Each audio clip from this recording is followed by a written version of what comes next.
Ala fai maia Samoa le atunu pele le nei Taeao fou. Se o tātou moa i momoli la palapa o malo e ala le tātou Tapuaiga o le nei Taeao.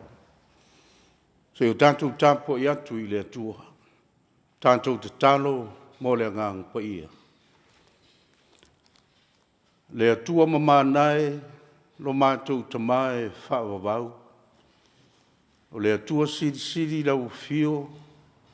Wao le atua na whaia le langi ma le lalolangi ma mea uma o tūmuai.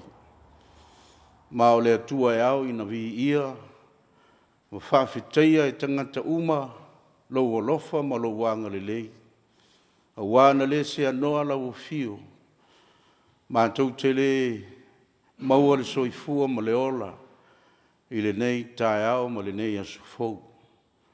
O ma tau te talo e ala i lau ngang pa ia, ma futa maia lo tunu au mato wofo ina atu le Tapuaiga i le nei Taeao. Ia whai lava lo nganga mo mato soani siri me uma. Ai maise o lo mato wola whaatua ma le ola Tapuai i la fio i me uma. Ia a mata i la fio le manuia o le nei aso. Tau alunga fo i me uma i le manuia ma le vi inga i la fio. Ono Yesu Keriso lo mātou li i whaola wa lai lo mātou te talo. Amen. O le whaitauina o le tūspaia. Tusi whirwhiria o le nei. Fo iaso e tusa o le whasinonga le tusi whaitauaso. E vangia mātei o ilo na mta upo e lua. O te whaitauina nisi o whai upo. Whaafunga maia ia whionga pa ia alu tātou ali. O i lātou whauta le angelua le li ua whaali mai ia Iosefa i le miti ua whapea mai. Tūla ia i nā awe le tamaititi malona tina ma sola i ai kupito ma nonofo ai se ia o whai atu i ate oe. A wao le asa ili he rota i tamaititi na ia fasioti i ate ia.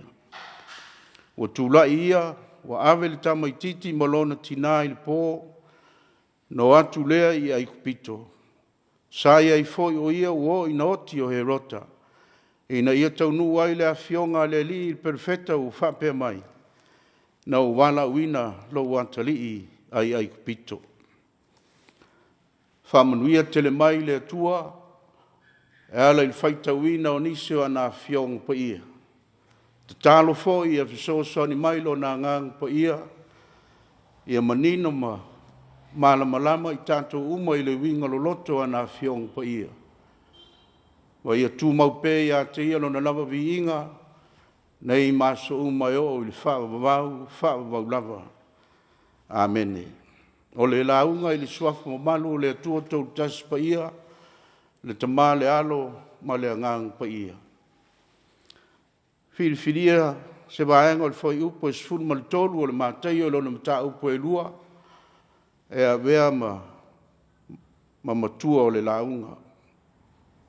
Tūla ia i nā awe le tamaititi ma lona tina ma sola i ai kupito ma na nofo ai. O lo a vea ma au ma faufaunga wha le nganga o le nei aso, le manatu e whapea. O Yesu le tangata suru wha. O Yesu le tangata suru wha. Sala i titi lava si na taimi salo i ai le pepe o Yesu. O le taimi lea na o atuai ma koi ma lato me alofa. O le au leo ma moe foi na whaailoa iai e le au angelu le mea ua tupu I Petelema. Pauleo sina taimi sa whaaloalongia ai le pepe o Iesu. Toi titiane o na vea ai lea mo pepe o sola au sulu atu I Aikupito o na ole fia maua o se ola tanga. Wa suia whafu se nei si taimi file mu ma le ngā se sa maua e Iesu maona matua. I se taimi vevesi o Petelema ona o he rota ma lona manao ia fasi o tia Iesu ia vave lava. Sa tau sa ili se fale e apia Iosefa ma Maria. Sa ai uina api ili fale povi. Lea foi wa maua le whaalinga o le aso sola Iesu maona matua I Aikupito ni tangata sulu fai. Ona o le fia saunga le mu mai I a he rota. Ioe, ua misia lava Iesu le tu e masani ai pepe Fatuvalu whana nau mai.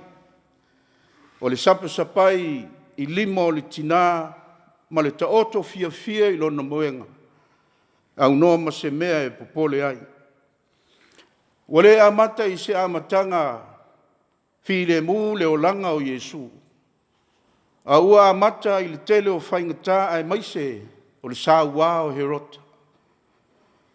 Ua maua Herota le tala o le tama lea sa whaatali iai utaia. O le pepe lea o le Mesia na walo ia e perfeta. Lea ua whanau mai.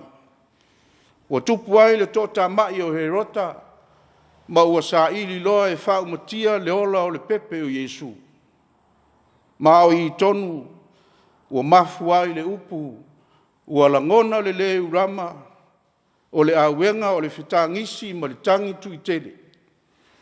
Ua tangi a wera sela I lana whanau, e le mwhaifo I ona whana ina o ia, ona o I lātou ua le ai. Mai whea nei upu. Mai le saua ma le lea lofa o Herota. Na ia fase o tia o mai pepe o Petelema, ona o le fia maua o Iesu. O lona winga o le ola o Iesu, o le ola sa fasa o ina lava e le atua. E le ese malosi o Iesu, o asa na o ia o se pepe, a o le atua na ia la vea I le tamaititi. Aisea, ona ia se ngā luenga tele u fina ngalo le atua ia whaia Iesu,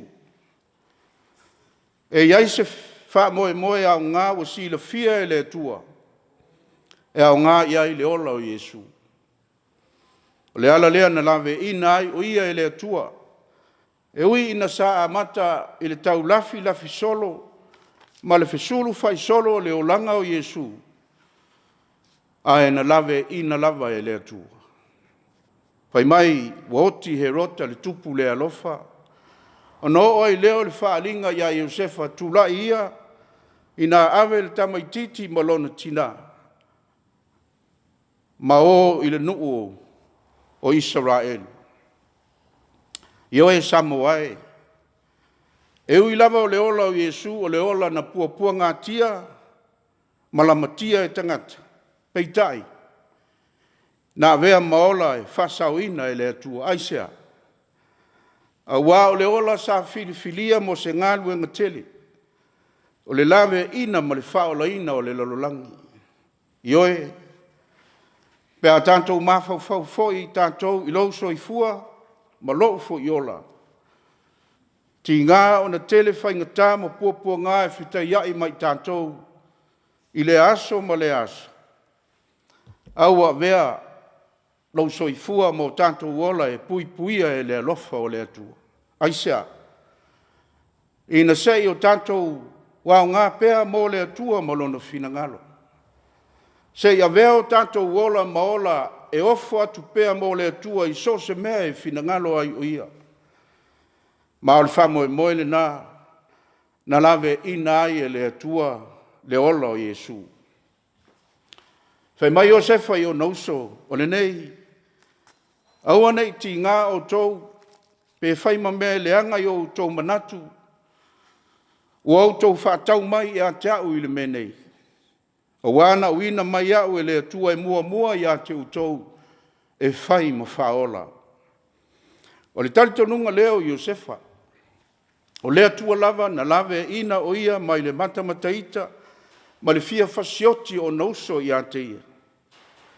E le manatu lava Iosefa i sona poto ma sona malosi, na sao ma iai nai le lua na lafo ina iai o ia e o nauso. A o le fisili, na lave ina i sea Iosefa e le atua. Na lave ina ia whaim tangata e mua i o nauso, ma lona tama, e lave a ia i la tau i taimi o puapua ngā, taimi o leonge ma le la mala. Na o ai kupito sa ia i li saito, ma o ina, na vea Iosefa e whaola i lona ainga. Ioe Samoa e malau whafongaanga e maise e kale sia kerusiano e fio le atunu. Wa se taitaringa le tele o whawhita au le o ngaonga o tutupu e a fia ai le soifua ma le ola. E le ngata o e mātutua a o nai whana upele. O se mea noa lava le whao e le tasi o le oti le tasi i le pulfana. Ma ua avea ma vai su foi le tōtele le fia i le tango fia o la au ma pauta whasaina ma whasori tū la fono. O le fisili, o ai ea tū lai mai e whaise la veai. Ao se ngā luenga whaola mo se o tātou atunu. Whamata ua whatamala le pito la au a pūlenga whamatai i a fioanga manu. Ai tainane fo i le pito la au le au whai ngā luenga o le tala le lei. O outou sau noa ma tātou whapeane e sili li puipuia na i lo le tautonga fitia. A o a mai la le tātou ngā luenga puipuia, ma le tātou ngā luenga la vea. O ma whai o na lawe i nai nisi, ma malu ai le soifua, o Samoa ma o na tangata. Mānaia, ua mātango fia na ua le teuteuina o tātou ai te unga ese. A ua le wha moe o lo loma nei. Ua mātango fia. Aia umana le lei mana mātango fia. Pe a whai ua le malu le soifua o na i o tātou tangata anu. Mai ai la tau o fia. I le ami o leanga ma le fia. Ma le fia usi ta ia o tū la fono ale malo. O le whiau tau longo, ma se whawhangu lea o le tala le lei, ma le finangalo o lofa o le atua mo Samoa ma le atu nupele. Tūlai mai, tātou ngā lulu e whantasi e whaise ngā luenga la vea i mo Samoa, ai mai se o na tangata. Tātou lango atu i le ngā luenga whita o whenga iai, ma malu o le malo, ina ia tau fia ma whaamuta ina le sao whaafi o le amio le tau pulea, ma le ola so na whai, ai maise o le whatu ala pea, o le au le mawhau i pūlenga i awhio anga manu. Nei ave pea le tā whaamua i nisi mea, ai ama i le soifua ma le ola o na i o tātou tangata. Le anga na fio mai lava Yesu Keriso. O lona wha moe na ia whaola ma lawe ina le lalulangi. Ua ngoto atu i le moana o le angsala. O upo ale pese ale whakasa. Ia susulu atu o i tātou whapei o le mōli i le pongisa. La tātou wa mio i ale lei. O oe i lo nuu o au fo i lo. Ia tai tonu e wa le iloa, le ala moni e tau i lunga. Ia susulu atu mo Yesu, o oe i lo nuu, o au fo i lo. Amen. Tātou pese, il pese tolu selau, ono sifuru malitolu.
Tātou whasangatu e tātou tālusanga, o le talo le whawhitai ma le whātou senga, mo moli atu I le atua o tātou mana.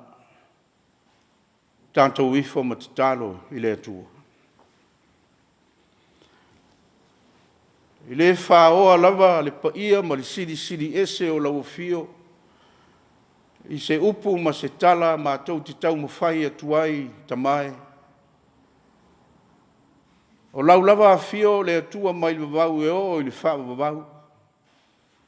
O paia ma o mamalu, o ma tautia o lau siri ese, o lau mana e tu mau e o lava I le wha vavau. Au le nganga o le whawhitai, o mātou fia wha leo ina I le nei Taeao ma le nei asufou. A wā e te tau ma ono mea I le tangata soifua ma le kerusiano talitonu ma whātua I lau fia. O na whawhitaia le alofa ma le anga le lei whai pea o lau fio I le aso ma le aso I le Taeao ma le afiafi. Whai le nei ka le sia ma sui o lau atunu I luma o lau fio e ala I le Tapuaiga o le nei Taeao. Mātou te fia wha leo ina le anganga o le whawhitai lau fio ono lau alofa ma lau wha maoni. Ua malu ai le soifua o Samoa ma I lava I o mātou tai wha le malo wha le ka le sia. Se I o lava I le lautele o le atunuu ma se toe tangata. Whawhitai tele I lo wamana ia o Samoa, e ui o le atunu fau wale ma le angsala, o le atunu fe mauma wai. I le whatinonga o mātou tiu te matofi ai maise o mātou taritonunga, whale kalesia, whatuotuanga whakerusiana.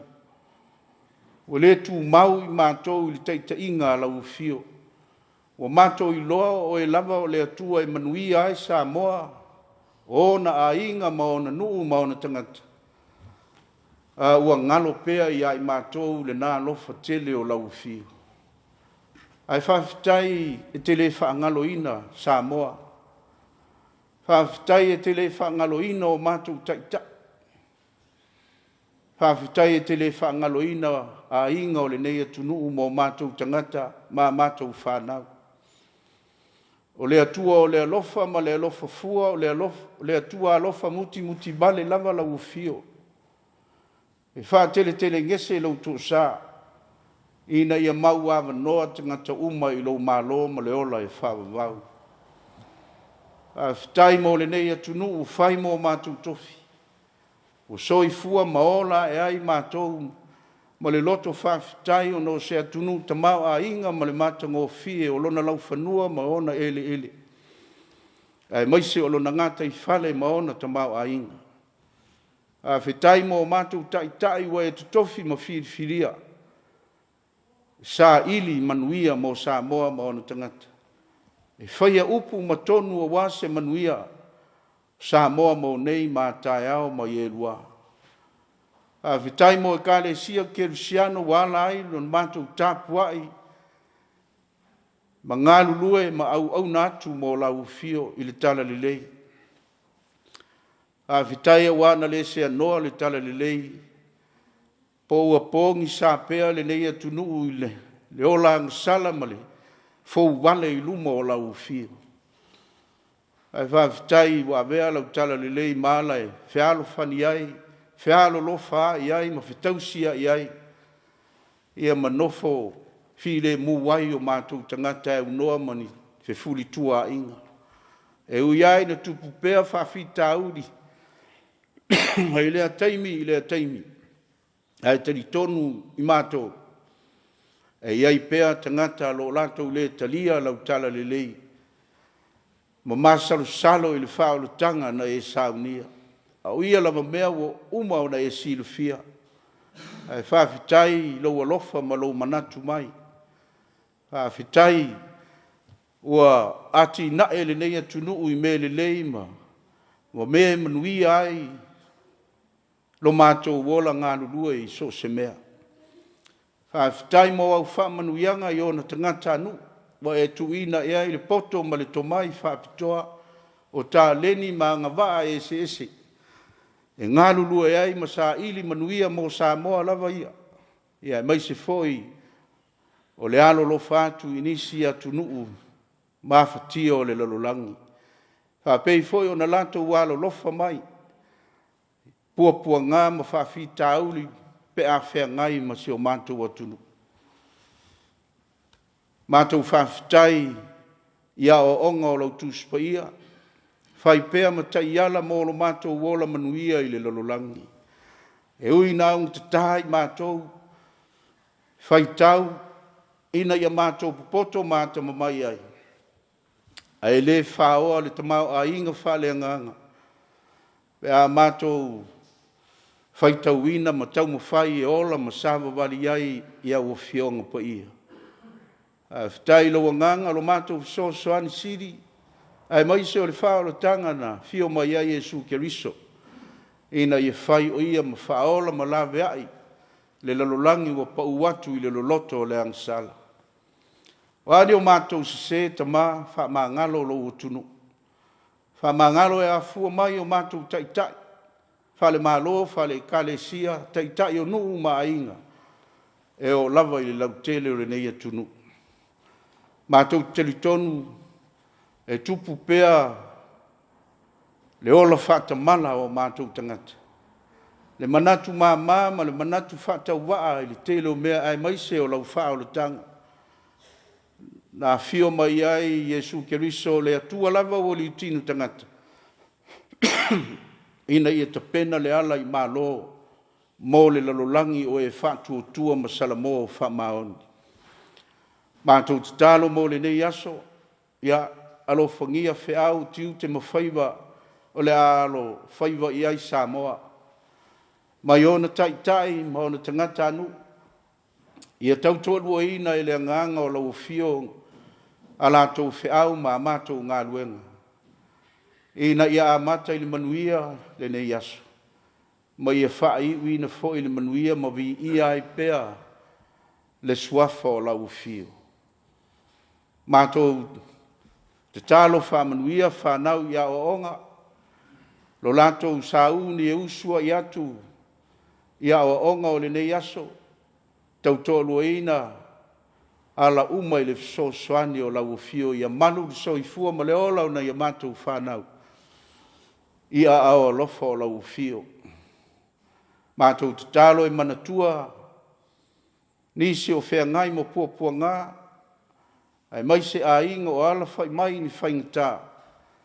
Tainane ni malanga al maliu maleoti. Ia fiso soani lau fio. E ala iau wha mawhan whananga. Wa o loa nganga. Mātou te maua ai le file mu. Ma le toa marie. Pe a o mai pua ngā ma whaingata i lo mātou ola. Mana tua fo ia mātou te talo i lātou. Sai tia o no whasalanga i to ese. Ia o ngā. Lo lato iai ia no fuanga e langona maalie i fuai. E au ina salamo, e au ina furitua i le leanga, e au ina liliuina o lato loto i leanga sala, ai fo i mai i ala o lau fio e manuia ai. Mātou te talo, o a lava wha moenga ese o le leiaso, whea ngai malo malo, o e kale sia, o fio anga manu, o a inga e o lava i le tangata. Mātou lafo i atu i lau fio ma lau taitainga. A wā o lea tua so i fua lau fio, o lou mana e whaingo fie ai me umalawa. Ia fisoso ani mai mo i mātou i le nei aso, ia manu le so i fua o Samoa i ala fe mala ngai, i lunga o le ea o le sami ma le whanga ele. Ia whātau nuu manuia ma whātau nuu fia. I no fuanga o fia whātau nuu ai whāboe moenga o le nei aso. E o mātou te talo ia te mai, ofo i nātu whātasi ma te talo leo i le loto o le tangata lawa ia. Ia whaia pēa lo lava whina ngalo pa ia, au o mātou loto. Ono Jesu Keriso, o ia lava o le li o le toe tū ma le ola, wala ai la mātou te talo. Amen.